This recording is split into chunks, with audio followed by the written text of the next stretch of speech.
Good afternoon. I'm Joe Hamaker, and I'll be joined in a few minutes by Dr. Christian Smart. This is a Gallup Federal webinar on meeting today's cost estimating challenges.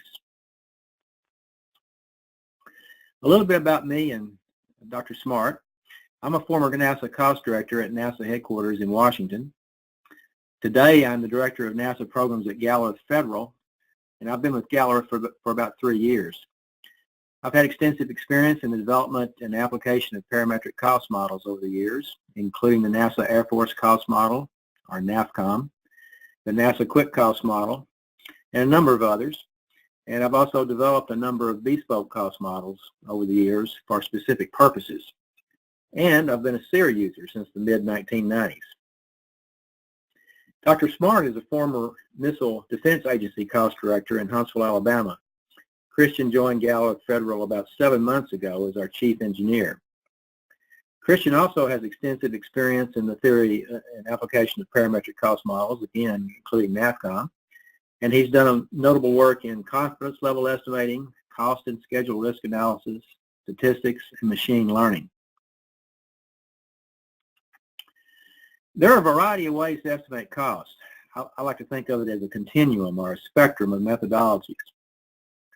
At one end of the spectrum, we have the engineering build-up approach, also known as detailed engineering estimating, grassroots estimating, labor material estimating, and other names. With this approach, one has to enumerate all the requirements associated with accomplishing a project or a system being estimated. These requirements include the material and parts, the subcontracts, the equipment and facilities, the labor requirements by skill and time phase. And then in detailed engineering estimating, these requirements are translated into cost. The parts and materials are translated into cost by obtaining vendor quotes. The subcontracted work is often costed by obtaining proposals from the subcontractors. Equipment and facilities may be estimated using takeoff methods, for example. Labor cost is estimated usually by applying labor rates to labor hours, including the overheads and burdens. At the other end of the spectrum, cost can be estimated using parametric cost models. Parametric models generally work off the work breakdown structure at the component level, assembly level, subsystem level, or system level. But rather than requiring us to enumerate in cost all the requirements, parametric models relate technical and programmatic characteristics to cost using cost estimating relationships, or CERs. CERs are mathematical or statistical relationships based on historical data. Now, there are a lot of other approaches between these two ends of the spectrum, but Christian and I are going to be primarily speaking today about aspects of parametric cost estimating, because within Gallup, our focus is on providing parametric cost models. With my 45 years of experience in cost analysis, I've noticed some qualities or attributes that I believe enhance one's chances of being successful, and especially in the case of parametric cost analysis. So I'd like to talk about 4 of these qualities today, which are left brain, right brain thinking, storytelling, empathy, and credibility.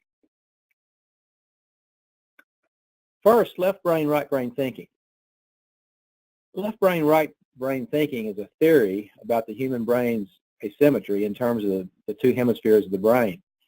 The theory was promulgated by Dr. Richard Sperry back in the 1970s and 80s.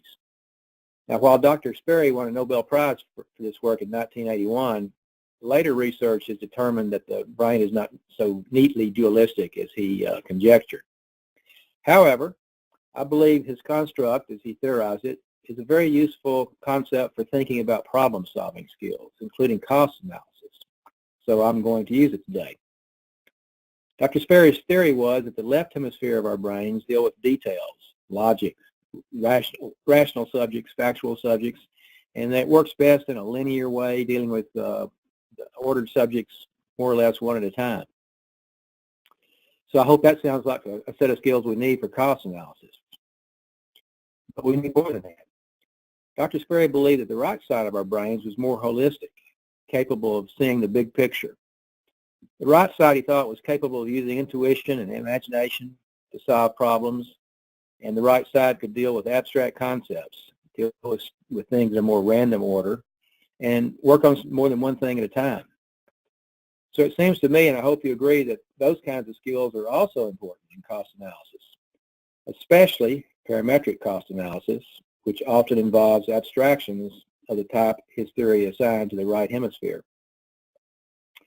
As Dr. Sperry wrote, reading his quote here, when the brain is whole, the unified consciousness of the left and right hemispheres adds up to more than the individual properties of the separate hemispheres. One of the things that delighted me from the very beginning about cost analysis was right away I noticed that in cost analysis you get to use both sides of your brain, especially in parametrics. Now, obviously, cost analysis of any kind requires a lot of left brain analytical work. But so much of a good cost analysis is guided by your right brain, which allows you to make leaps of deductions and use your intuition and creativity. So what could be better? Therefore, I've always been drawn towards cost modeling, in part because good models give you the knobs to turn that relate cost to both left brain variables and right brain variables. For example, in the Gallerus SEER models, we address left brain parameters with equipment lists, work breakdown structures, mass statements, software lines of code, programming languages, schedules and quantities, types of materials being employed, acquisition categories, knowledge bases, and so on. Then the SEER models provide right-brained inputs also, things like the heritage or degree of new design that's going to be required, measures of the complexity of the hardware and software and manufacturing processes, the degree of difficulty expected in integration and test activities, the team's capability and experience, all these things that our right brain can deal with. So I'll leave you with this thought on left brain and right brain thinking. You'll sweat fewer bullets and have more fun and success in cost analysis, especially parametric cost analysis, if you allow both hemispheres of your brain to light up. In short, good cost analysis needs to deal with both left-brained and right-brained subject matter. The second attribute that I'd like to talk about today is storytelling. Wikipedia describes storytelling as an activity that deals with relating opinions and ideas as stories, sometimes using improvisation, theatrics, and embellishment. Yeah, I'm saying that sometimes communicating a cost estimate requires some of these approaches and techniques. Improvisation? Sure, being able to answer questions on the spot. Theatrics? Yeah, a good cost briefing can be a dramatic performance. Embellishment? Surely you say no. I'm not suggesting adding fictitious elements, but rather consider adding bits to make the story more interesting. So a good cost presentation or report can be made better if it has a plot, a beginning, a middle, and an end, and uses characters and a narrative, all of which I'll touch on in just a moment. But my point here is that telling your cost work as a story helps the receivers reason better about its logic and soundness, and enhances communication of key points.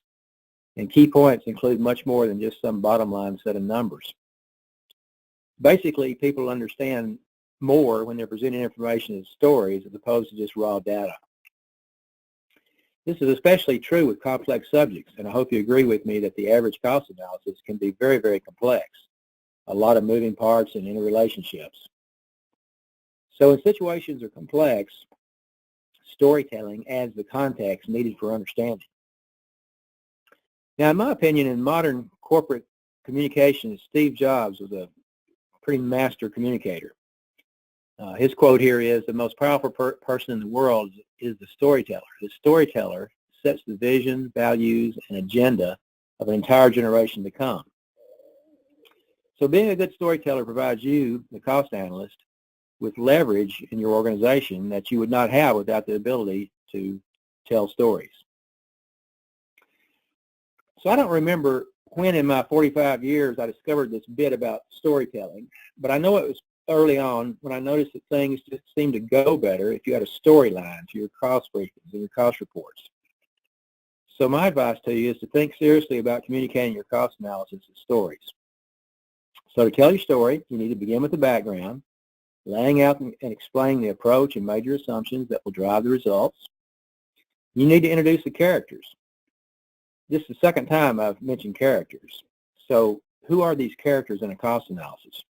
Well, they include an explanation of who did the work, what models was used, what data was used. Those are some of the characters in your story. Then use exposition to explain the problem. Good old Wikipedia says exposition is the insertion of important background information within a story. For example, information about the setting, backstories, prior events, historical context, and so forth. I would advise not to be afraid of including bits about drama, conflicts, and issues that you had to deal with as part of the analysis. They may well come out anyway in the form of questions that you're going to be asked. So I think it's a good approach to bring them up proactively and deal with them at the opportune points in your storyline. At some point, you need to resolve all the problems that you've had to overcome and show the cost estimate. And wrap it up with a conclusion that resonates back to the beginning, the old tell them what you told them trick. Again, as I've said several times, I think storytelling is more important in parametric cost analysis than it is in perhaps detailed engineering grassroots approaches, because there most of the information is laid out before the audience and really with less of a need of a story approach. This is another thing I like about our Gallery SEER models. They provide you with a structure on which you can drape your story. For example, an extensive reports capability, which encourages you to have that beginning, a middle, and an end. That's so important. The third quality that in my 45 years of experience has turned out to be very important is empathy. Again, from Wikipedia, empathy is the ability to understand the experiences and viewpoints of others. Gallery is an employee-owned company, and an important part of our daily vitamin intake is empathy. But in my 45 years of doing this, I'll admit that I've encountered a lot of organizations, and previously worked in a few, which really didn't think of empathy as something that was all that important. But I think you will agree with me that good decision-making requires both quantitative information, obviously, and qualitative or intuitive information. And to traffic in qualitative and intuitive information absolutely requires empathy. Intuition and empathy are often the first qualities that you'll use to recognize opportunities, and probably even more importantly, to recognize risk. And I hope you can all imagine that empathy is a very important part of teamwork and instilling a camaraderie in employees. Empathy is important both within our organizations and with our customers. Now, in my mind, empathy is closely associated with another principle, that of treating others like you'd like to be treated, like you would like to be treated, or called the golden rule, which is, of course, a quality touted by many of the world's cultures and religions. But I warn you that treating others well, like empathy, is easy to forget in the heat of battle. But I really can't overemphasize the importance of both of these ways of acting for your success in any endeavor in which you have to work with other people. Now, I don't always measure up in this regard, but in those associations in which I've tried to operate with empathy, things have gone measurably better. I want to point out that I'm not alone in believing that empathy is an important quality. Both Forbes magazine and Harvard Business Review have had articles lately on the importance of empathy. On the left side of this chart, the March 2013 issue of Forbes says, there is a growing evidence that organizations that have happy employees, strong organizational health, empathetic leaders, and maybe even a social mission outperform their peers. Startup founders must have empathy and the ability to see the world around them and adapt. Leadership is about making a positive difference, and you cannot do that without empathy. On the right side of the chart, there's some partial results there from a study that the Harvard Business Review did on the most and least empathetic companies. Now, I've only included the top 25 here. All these companies had scores above 2,000, which rates them as being very empathetic organizations. You may be able to see that LinkedIn and Microsoft is at the top of the heap there. And if you want to go read the study, you can see who's at the bottom of the heap. Gallery SEER models are designed to work well in a team setting which involves the estimator collaborating with others. All SEER models are capable of working with inputs from other disciplines, and you can jumpstart that process with the knowledge bases that are based on real data and experience. The fourth and final quality I want to talk about briefly is credibility. Now, for the Weekly World News tablet shown here, trustworthiness may not have been so important, but trustworthiness is essential in cost analysis. In my view, credibility in our profession is generally based on a couple of things: trustworthiness and expertise. Trustworthiness is based on others' more subjective opinions of you, things like your past actions or your past results. Expertise, on the other hand, is a bit more objective, based on things like your experience, your credentials, your education, whether or not you've got an ICEA certification. All important things to have, and I encourage you to in that regard, to continue your education, pursue learning opportunities, go for that advanced degree, get certified by ICEA or some other professional organization. Believe me, if I can do it, I know you can. But what I really want to leave you here with regarding credibility is that cost analysis, parametrics or other approaches, is not a popularity contest. If you want to win popularity contests, you may be in the wrong field. So let me go to my last chart and expand on that briefly. To maintain your credibility is a tough thing. Now, I'm a Beatles fan, and I'm reminded of Ringo Starr's song, "It Don't Come Easy." Achieving and maintaining your credibility, well, it don't come easy.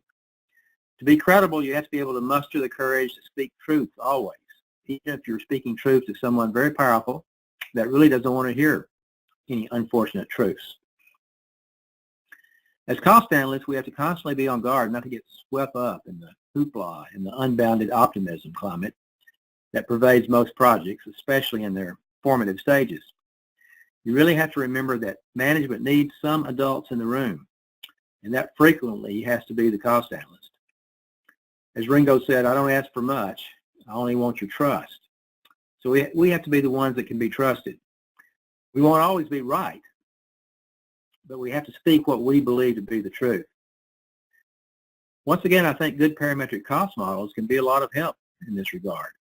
Galler SEER models, for example, make the job of producing a credible and defendable cost estimate easier by providing features such as knowledge bases, a wide range of parameters to model cost. Oh, and don't overlook the strategy of running excursions, which may model the optimistic view the project manager may have of his or her project. You know that view, the team that's at the 90th percentile. We've got the best team that's ever been on this project. All the equipment is off the shelf. It's not going to require any design. This thing is going to integrate itself like a transformer. It's going to fall together and work for the first time. So with SEER, you can run that case to show management what the effects might be, the optimistic end of the cost and schedule range. But more importantly, you can show them the historical data and knowledge bases in SEER that suggest the optimistic end of the spectrum hasn't happened very often, if ever, and show them that the cost and schedule beliefs that they have probably have about a 5% chance of happening. And finally, SEER models have a proven track record, having been used in thousands of cost estimates. And we can show that they replicate historical costs when as-built characteristics are provided to the models. Okay, I thank you for your attention, and I encourage you to embrace these four characteristics, or consider embracing these characteristics that I've talked about: left brain, right brain thinking, storytelling, empathy, and credibility. Now I'll turn the webinar over to Dr. Christian Smart, the Galler Chief Scientist. Thank you for your interest in this webinar. I'll start my part now. I'm going to talk about making better predictions, how to estimate like a fox with parametrics. Both Joe Hammaker and I are big advocates of parametrics and cost estimating. Parametrics has unique advantages. I listed some there in this chart, and I'll discuss these in more detail later in this presentation. One of the key requirements for parametrics is data. You need a lot of it. Data collection and normalization is the most time-consuming part of the parametric process. Tools like the SEER suite already include extensive data, making the estimating process much quicker than starting from scratch. The focus of this presentation is my perspective on parametrics, along with challenges, including risk analysis. A little bit of background. We'll start with a little bit of background on cost estimating methods. The GAO Cost Handbook includes 3 primary methods: analogy, parametrics, and engineering buildup. And extrapolation from actuals is another recognized method used for steady state activities. And the graph there at the bottom discusses displays the life cycle and the types of methods that are appropriate for different phases of the life cycle. And you can see that the parametric approach is very extensive. It's appropriate for early in a program's life cycle all the way through production to the beginning of operations and support. Okay. Now we'll talk about a little bit about the hedgehog and the fox. The philosopher Isaiah Berlin wrote a famous essay in the 1950s where he called the hedgehog and the fox, and he classified people into 2 categories: hedgehogs, who know one big thing, and foxes, who know many little things. He categorized people like Plato and Dante as hedgehogs. If you think about Plato, you think about Dante, you think about, with Plato you think about the Republic and his one major work, and with Dante you think about his one major work, the Divine Comedy. You think about Erasmus and Shakespeare, which Berlin categorized as foxes. Erasmus was a very multifaceted, multi-talented individual during the Renaissance. He was a humanist scholar, an ordained priest, a social critic, a teacher, and a theologian. And Shakespeare, you think about Shakespeare, he was both a playwright and a poet. He wrote numerous works, both comedies and dramas. He's a very, very well-rounded individual with lots of different interests. Now, what does that have to do with parametrics? Studies have shown that foxes are better prognosticators and make better predictions than hedgehogs. Hedgehogs tend to be opinionated and focused on one big idea, one overarching theory. If you think about cost estimating and how that relates to what we do as cost estimators, that is more like the analogy approach. Foxes, on their hand, are more adaptable and data-driven. They tend to be skeptical empiricists, and the cost estimating technique associated with this is parametrics. The moral of the story with hedgehogs and foxes is that parametrics, based on credible data, will result in better estimates. The table listed on this chart describes the strengths and weaknesses of each of the methods. Parametrics are objective. They allow the identification of cost drivers. Also allows you to do sensitivity analysis. The weakness is it requires data, and a significant amount of data. The analogy approach is simple and requires little data. Weakness is it can be subjective. It's highly dependent on the assumption of similarity. As you move away from that assumption, as we'll discuss in more detail, you start to lose touch and lose credibility with your analogy. And as Joe mentioned in his discussion, then credibility is key to cost estimating. Engineering build-up. It's very detailed. It can provide traces to vendor quotes, and it is sensitive to changes in labor rates. So something that management can be interested in.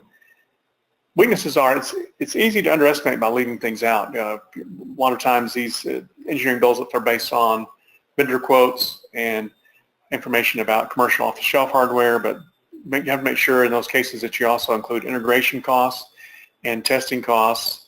It's also a very time-consuming method, and it requires a detailed design. If you want to compare parametrics and the analogy approaches, the analogy method is simple, but like I said, it's very highly dependent on similarity with the historical data that you are basing your analogy on. Any differences have to be adjusted using a complexity factor, and that's is very subjective.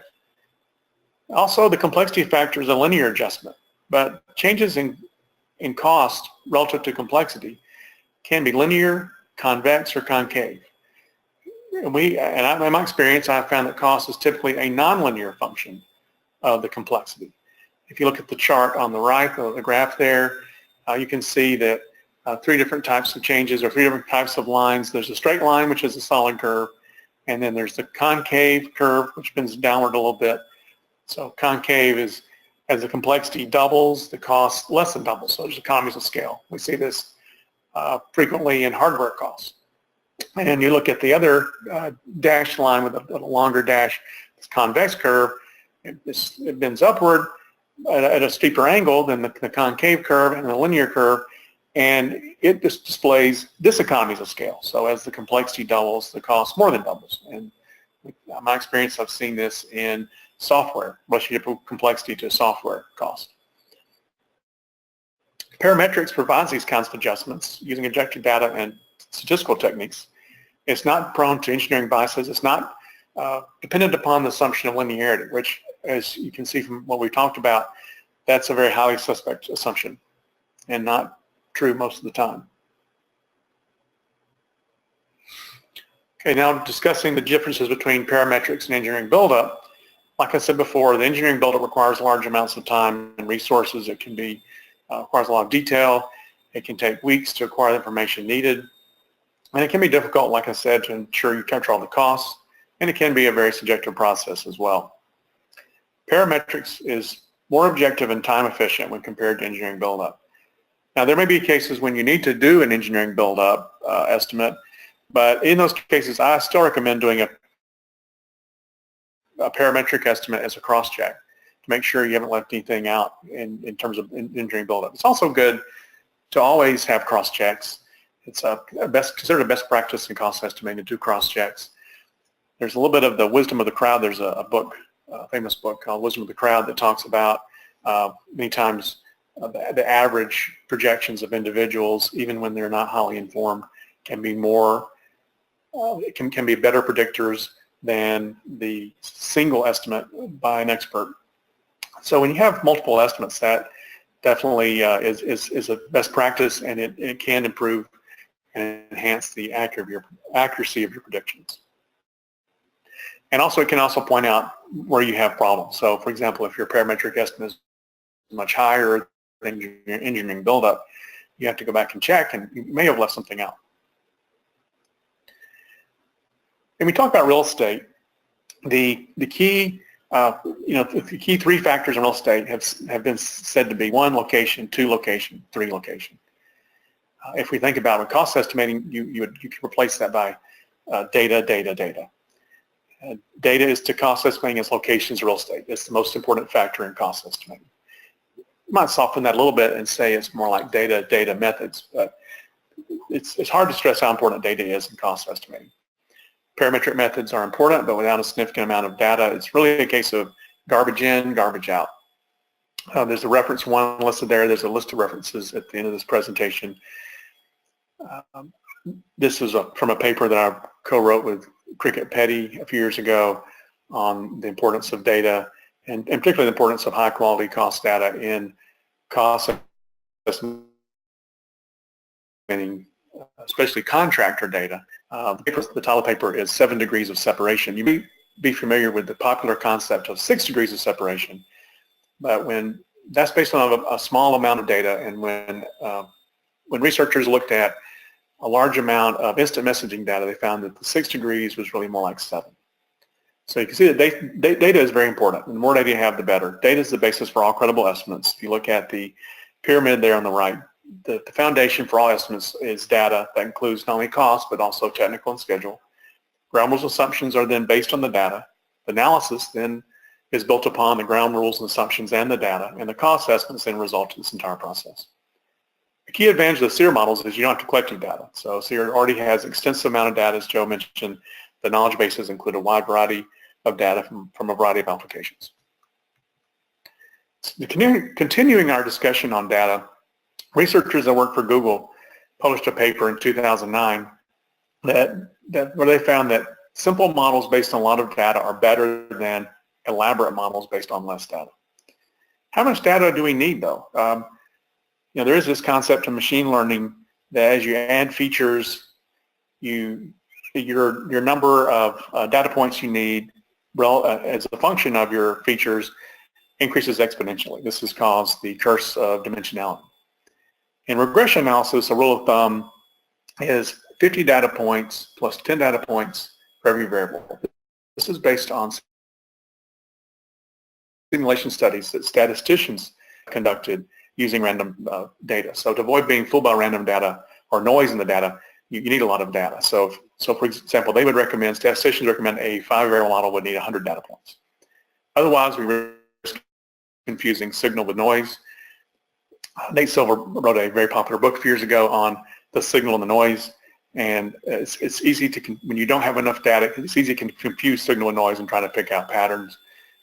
I've written a paper about applying those types of concepts to cost estimating.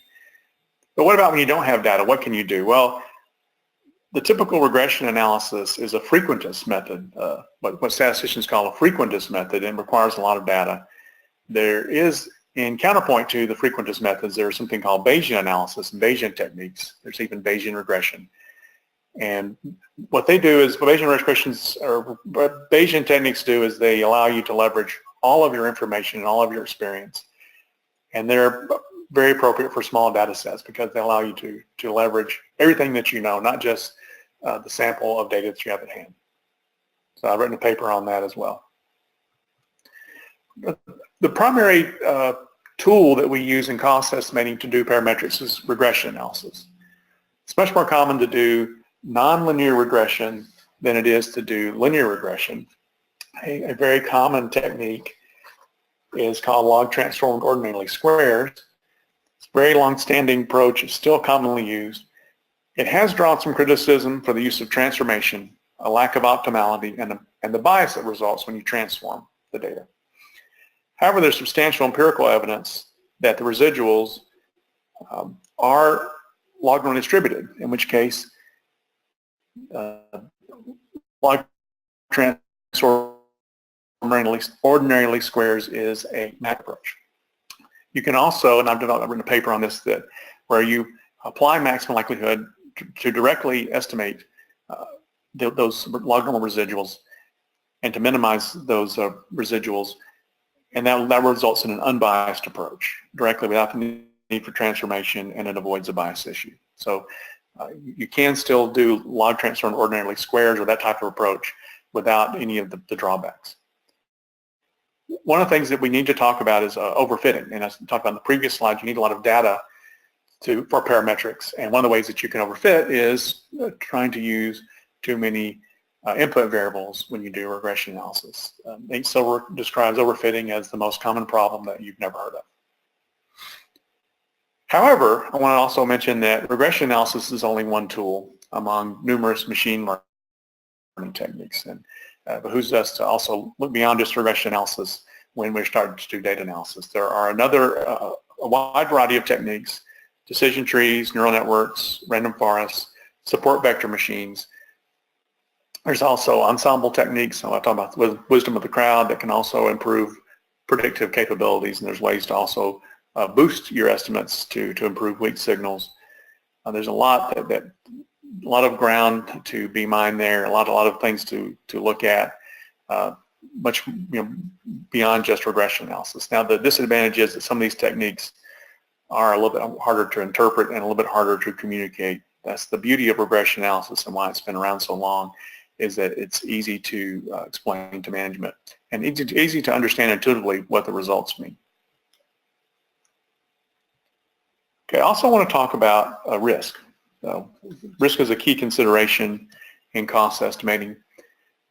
Risk has been called a key component of American society. Walt Wriston, former Citibank CEO, said that risk-taking and individual responsibility are the ways to advance their mutual fortunes. Our forefathers took a lot of risk coming to this country,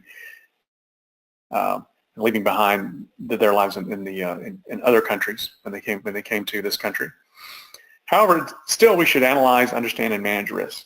Even if we choose not to decide, that is ignore risk, we have still made a choice. The uncertainty and risk are there, regardless of whether or not you incorporate in your estimate. To do otherwise, to avoid risk, is to invite disaster. The captain of the Titanic was on record as saying, "I cannot imagine any condition which would cause a ship to founder." This was before the fateful voyage that resulted in disaster that we all know about. Also, and because there's a great deal of risk in our estimates, point estimates of costs, which don't consider risk, they vastly underestimate actual costs. There have been numerous studies on cost growth that show this to be the case. The nice thing about SEER models is they incorporate a risk capability and make it easy for the user to conduct risk analysis. Okay, continuing our discussion of risk, we tend to significantly underestimate risk, especially early in a project. We're not looking at those. There's a lot of black swans that are out there, if you're familiar with that concept. And there are some different types of risk analysis methods. And what we've seen and what a lot of tools do is they apply uncertainty to inputs and aggregate risk using simulation or intellectual approximation. But you can also apply it. And one way to overcome the underestimation of risk regarding the project is to calibrate uncertainty using historical cost data. Cost growth is cost risk in action. Calibration is also a credible method when you don't have time and resources to conduct an input-based approach, and it can provide realistic estimates early in the project. And I have a paper on this that's been accepted for a presentation at this year's SEER conference. So other considerations in risk include, the normal distribution. And then does the central limit theorem apply to cost estimating? It's a very famous theorem in statistics, and involves the normal distribution. Can we use the normal distribution? That's a concept and a distribution that we all learned when we took statistics in college. And it turns out that I've done some work on this, that the central limit theorem is not really that applicable to cost estimating, so we can't really use the normal distribution. Risk measurement. So when we do a risk analysis, and tools like SEER will give you an S-curve, it gives you an infinite number of numbers to choose from. Well, when you set a budget, you can only budget to a single number. What value should we use? There's some government policy on this. NASA explicitly mentions the 70th percentile and the 50th percentile for a joint comp level, and that includes both cost and schedule. The Department of Defense at one time was advocating the 80th percentile. There was some pushback on that, and so most of the services now try to budget to the mean. That includes the Missile Defense Agency. I know the Air Force and the Army also try to estimate at the mean. There are some issues with budgeting to percentiles. It ignores the right tail, and which is where the risks really are. So you're not really taking those into account. The advantage of the mean is that it does take into account the entire distribution in estimating that value. You may still need some reserves beyond the mean in many cases, but it is a better measure of risk than a percentile.